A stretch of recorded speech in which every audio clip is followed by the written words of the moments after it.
उसके बाद जैसा समय वैसे भगवान की कथा, और धीरे धीरे बड़े भाव से भगवान के माता रानी के कीर्तन को बोले।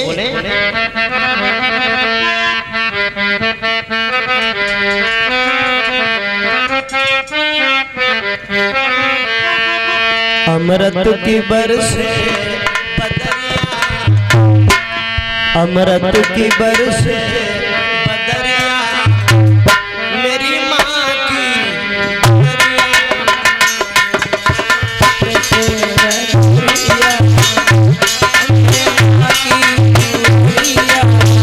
अमृत की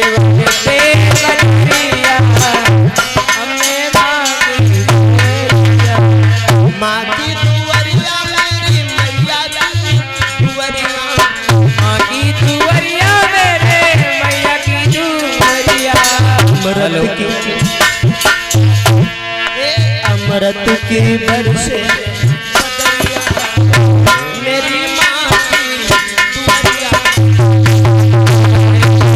बदरिया, अपने माँ के अमृत की बरसे बदरिया, अपने माँ के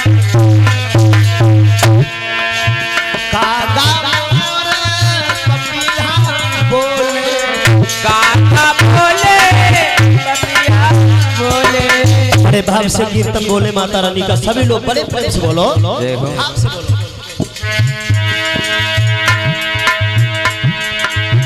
कागा मोर पपिया बोले, कागा बोले पपिया बोले, कुहकती है काली कोयलिया, कुहके काली कोयलिया, मेरी माँ की दुआरिया,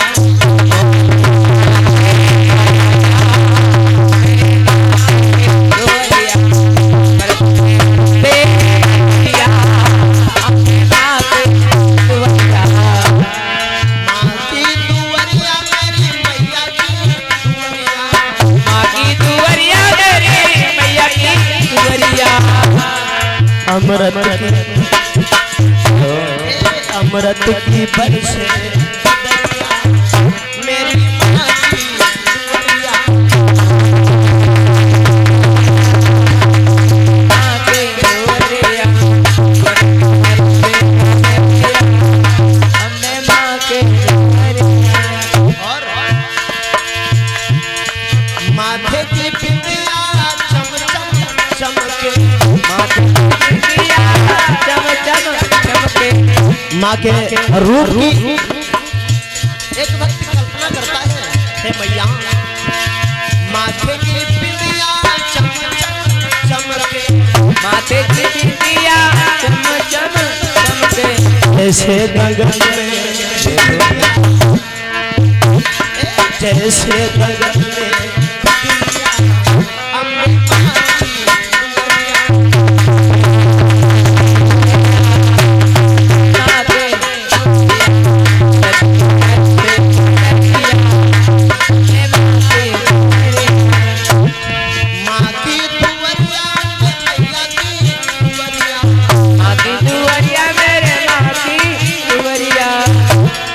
अमृत की अमृत की बरसे बदरिया, मेरी माँ की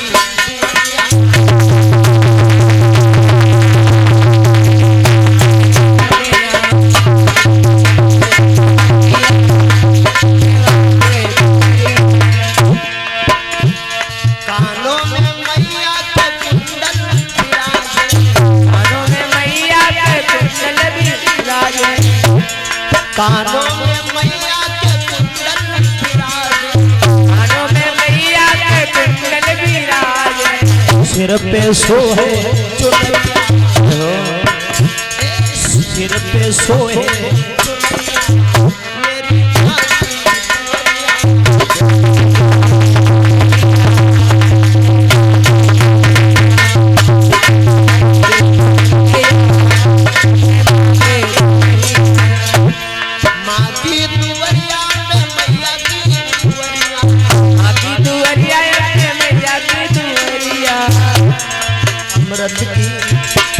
अमृत की बरसे बदरिया,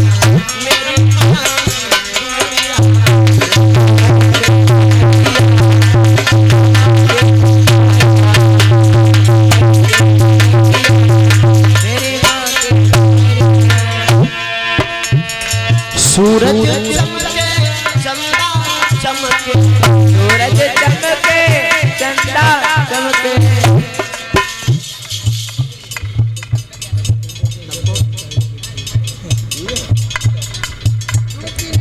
ये पंकज यादव ने 300 मुद्रा हमें पुरस्कार में दूध पीने के लिए दिए हैं। बहुत बहुत धन्यवाद पंकज यादव जी को, बहुत बहुत धन्यवाद। व्यास मन से आत्मा की गहराइयों से आभार व्यक्त करते हैं पंकज यादव जी को।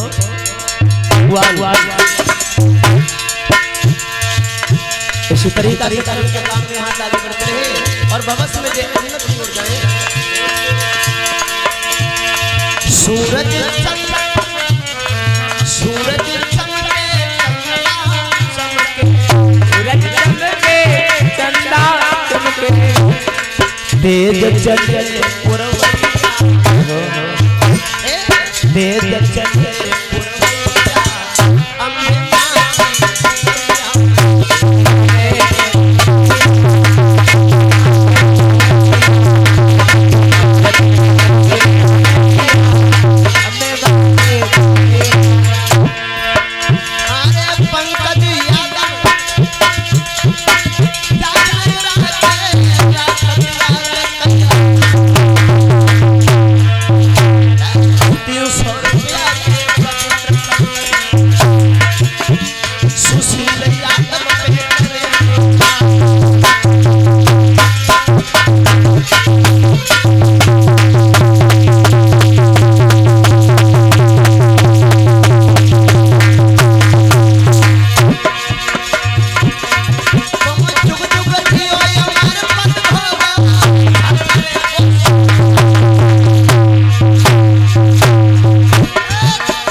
भक्तवत्सल भगवान की।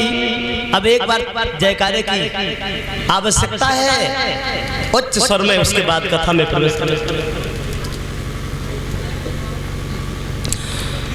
बोलो हनुमान जी महाराज की। कोई को तो चुपचाप बैठी माता है, मैंने सोच रही हम क्यों बोले, पैसा तुम ले रहे। भगवान का जयकारा बोलने में शर्म नहीं करनी चाहिए। और भगवान का नाम ये ऊपर भगवान का नाम ये किसी का नाम नहीं, किसी के बाप का थोड़ा नाम है। ये तो सभी के पिता का, सभी के पिता हैं। संसार के जगत के पालन करता है प्रभु, वो सबके पिता हैं। इसलिए सभी लोग बोलो और दोनों हाथ ऊंचे करके बोलो। माता मैंने सर से ऊंचे हाथ न करें, ऐसे ही बोले। जब जयकारा बोले तब बोलो। बोलो आज शक्ति दुर्गे मैया की।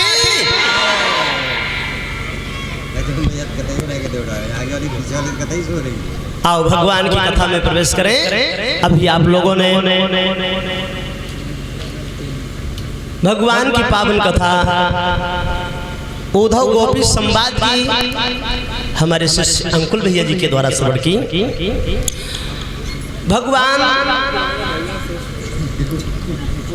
कन्हैया मथुरा में ठहरे हुए हैं। जरासंध की दोनों लड़कियां स्त्री प्राप्ति जो कंस की रानियां हैं, वे रोती हुई अपने पिता जरासंध के पास गईं। सारी कहानी रो रो के बता दी कि तुम्हारे दामाद को कन्हैया ने मार दिया है। अपने दामाद का मरण सुन के जरासंध ने 23 अछोड़ी फौज तैयार की। 23 अछोड़ी फौज लेकर के मथुरा को चारों तरफ से घिरवा लिया, लेकिन कन्हैया बलराम के सामने उसकी पेश नहीं गई है, हार गया। अब प्रमाण तो यहाँ तक है, भागवत में ऐसा लिखा हुआ है ऐसे वो आक्रमण करता रहा लेकिन हारता रहा भगवान से। 17 बार आक्रमण किया उसने, 17 बार, लेकिन जीता नहीं भगवान से। अंत में देव ऋषि नारद ने काल यवन से बता दिया कि तेरे मित्र जरासंध के ऊपर मुसीबत है और तू जाकर के जरासंध की मदद कर दे। सो काल यवन मलेच्छों को लेकर के आया। मलेच्छों को देख करके भगवान कृष्ण बलराम दोहरी को मथुरा को छोड़ करके निकल के चल दिए। वहां गए जहां मुचकुंद बरसों का जागा हुआ सो रहा था, धवलागिरी गुफा में। वहीं से निकले भगवान ने मुचकुंद को अपना पीतांबर उड़ा दिया और श्याम सुंदर निकल गए। जैसे ही काल यवन ने देखा ये कन्हैया लेटा है इस गुफा में, छुप गया, इसे मैं जिंदा नहीं छोड़ूंगा, कन्हैया समझ करके पीतांबर झटक दिया। मुचकुंद की जैसे ही आंख खुली सोई काल यवन जल के राख हो गया। अब भगवान ने विचार किया यहाँ अन्याय अधर्म होगा, इस रोज चढ़ाई करेगा ये जरासंध, इसलिए यहाँ ठीक नहीं रहना। भगवान ने विश्वकर्मा को बुलाया और विश्वकर्मा से ये कहा कि तुम समुद्र के बीच में एक नगर बनाओ जिसमें मुझे रहना है। विश्वकर्मा ने समुद्र के बीच में एक नगर बनाया जिसका नाम दोहरिकापुरी रखा गया, दोहरिका। और उस दोहरिका में जाकर के भगवान कन्हैया और इनके बड़े भैया बलराम रहने लगे। और जब दोहरिका में भगवान रहने लगे तो इनके बड़े भाई बलराम का पहले विवाह हुआ। बलराम का विवाह कहाँ से हुआ? आनर्त देश में। ये ब्रह्म वैवर्त महापुराण में कथा आती है बलराम के विवाह की। आनर्त देश में एक रेवतक नाम के राजा हुए हैं जिनके घर पे एक लड़की है जिसका नाम है रेवती। रेवती का रेवतक ने जब स्वयंवर रचाया, आवाज संक्षेप में हम आपको बता दें, जब रेवतक ने स्वयंवर रचाया तो महाराज रेवतक के स्वयंवर में, रेवती के स्वयंवर में बलराम भी गए। सभी को छोड़ करके रेवती ने बलराम के गले में जयमाला पहना दी। बलराम के संग रेवती का विवाह हुआ और रेवती को संग लेकर के दोहरिका में आए। इस तरीका से बलराम का विवाह रेवती के संग हुआ। अब कन्हैया के विवाह 16,108 होने हैं। कैसे होते हैं आप लोग जरा श्रद्धा भक्ति से श्रवण करें। पहला विवाह भगवान का कहां से हुआ? भगवान कृष्ण का पहला विवाह कहां से हुआ? कुंदनपुर में एक भीष्मक नाम के राजा हुए हैं और ये कुंदनपुर विदर्भ देश में पड़ता है लोगों। वहां भीष्मक नाम के राजा हुए हैं। भीष्मक के घर पे 5 लड़का हैं, एक लड़की जिसका नाम है रुक्मणी और रुक्मणी देव ऋषि नारद ने नाम रखा है। जब जन्म हुआ था तो देव ऋषि नारद आए, भीष्मक ने बड़ा सम्मान किया। ये कहा महाराज मेरी पुत्री का नामकरण कर दो और इसकी दिन दशा देख करके कुछ हमें बताओ। तो बताया था देव ऋषि नारद ने तुम्हारी बेटी का नाम है रुक्मणी, ये बहुत चतुर चालाक निकलेगी, माता पिता का सम्मान करेगी और बाद में जब इसका विवाह होगा तो दोहरिकाधीश कन्हैया को भी वही जाएगी। ये रुक्मणी जो है, एक लोग यहाँ चले आओ प्रसाद प्रसाद के लिए। रुक्मणी जो त्रेता युग में सीता थी द्वापर में वही रुक्मणी है। त्रेता युग में सीता जो थी वही द्वापर में रुक्मणी बनी है आकर के। ये प्रसाद वही रख लीजिए, प्रसाद। तो रुक्मणी का नाम जब कर्ण किया है और बोली ये तुम्हारी लड़की बहुत चतुर चालाक निकलेगी, माता पिता का सम्मान करेगी, बाद में जब इसका विवाह होगा तो दोहरिकाधीश श्याम सुंदर के संग होगा। इतनी बात कह के देव ऋषि नारद निकल गए। अब भीष्मक को इंतजार है कन्हैया मेरे दामाद कब बन के आएंगे। धीरे धीरे समय गुजरता गया। इधर रुक्मणी सयानी होती गई और रुक्मणी जब 11 साल की हो गई तो एक दिन एक पंडित जी निकले वहां से गीत गाते हुए। ब्रजभूमि में हुआ है अवतार कन्हैया का, सौभाग्य है उन्हें हो दीदार कन्हैया का। ये गीत गाते हुए पंडित जी निकले। रुक्मणी ने जब ये सुना कि भगवान का अवतार हो गया, रुक्मणी सोचने लगी मन में ये माया कहाँ घूम रही है।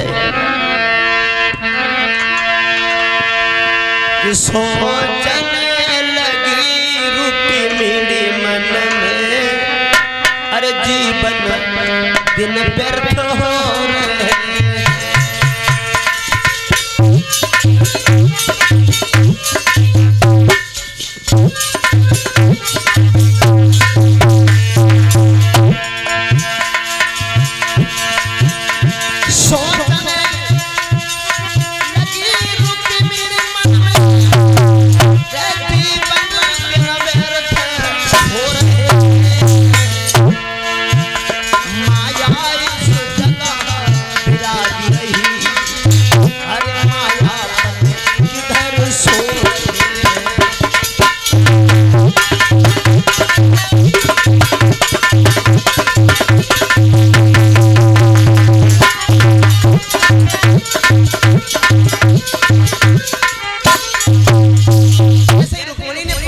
मुंह से वचन सुनाए कि भगवान का अवतार हो गया।